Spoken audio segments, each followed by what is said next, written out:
welcome to this Gurcles session. Today it's all about personal branding and insights from one of my most beloved branding guys and marketing people. I am honored to welcome to our session today Richard Lewis as a marketeer. Do you embrace social media and what it brought to this game? I think social media is still in its infancy. And as far as the brands are concerned, most really don't know what they're doing with it, and they'll tell you they don't really know what they're doing with it. It's kind of ad hoc, and it's very tactical versus being strategic.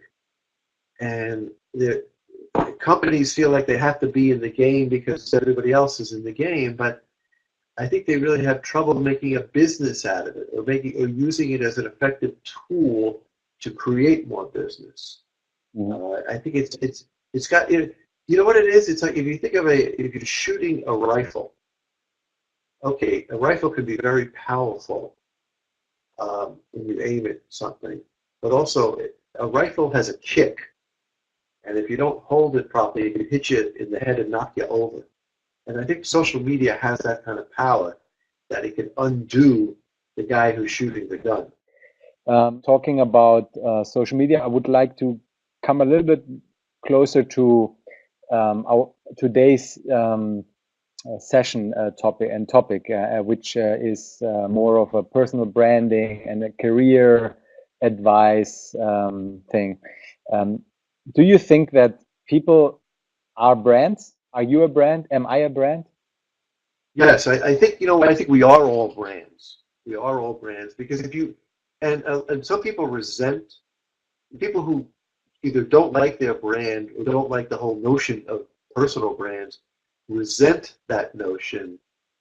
But I think it's what they're resenting is the word and not the idea.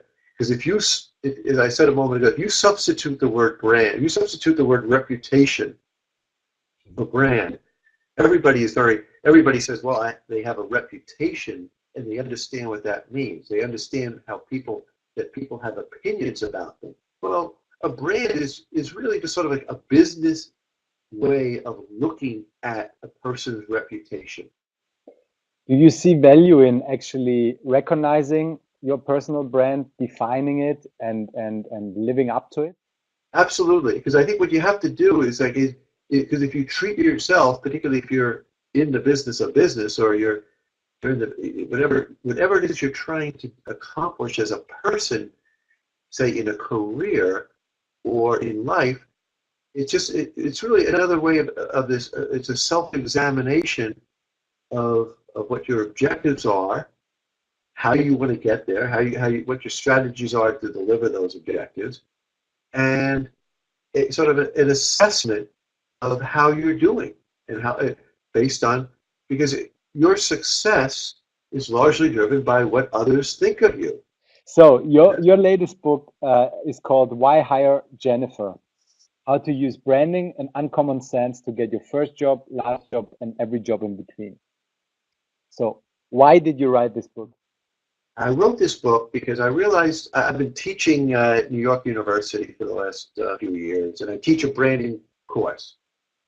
And so I'm teaching 18, 19, and 20-year-olds about brands and how brands affect their lives, and how they ultimately are responsible for their own brands and how they create them.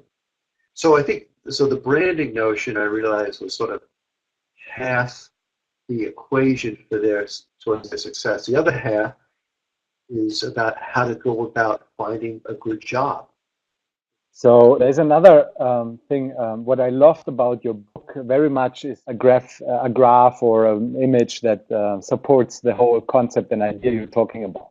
I picked this one, and I'd like you, the author, to explain why you put it in there and what it stands for. What it does is that what I believe is like the intersection of the head and the heart is this gut feeling that you have about something, which is basically a combination of your rational side, your thinking, and your emotional side, which is rendered by the heart, And so inside your stomach is your gut. You then see your gut feeling is the product of your emotional and your rational self. So that it's like the conversions. So that it's not like, because oftentimes when we're making decisions, we make lists of pros and cons, and it's like the head and the heart can be those separate lists, and the gut is the merger of it. These analyses, these head and the heart, the emotional and the analytical, they're important. I think we do them anyway. We do them without this kind of rubric. We always are sort of like on the one hand and on the other hand. But I think it helps. And in the end, what you probably do when you're making that decision, you go with your gut. you say, damn it, you know what? I'm going to do what I want to do. From your authorship and writing of this book and putting together different information, what are companies and employers looking for in people? What makes someone stand out in this really crowded job market? You could say about nearly every company, particularly the bigger companies, what they seek are people who are certainly mindful of their personal contribution. Everything has to go under the umbrella of the firm, working for the team. Everything is very team-oriented, and companies seek people who can work well with others. And it's funny, that's such a basic and early concept. We hear about this when we're 5 years old. When we first go to kindergarten, the teachers tell us you have to, you can't hit your schoolmates, you have to share, you have to be respectful, and all that happens from the time you're 5 years old to the time you're 25 years or 35 years old is you're supposed to get good at that. And companies, that's the number one thing that they look for.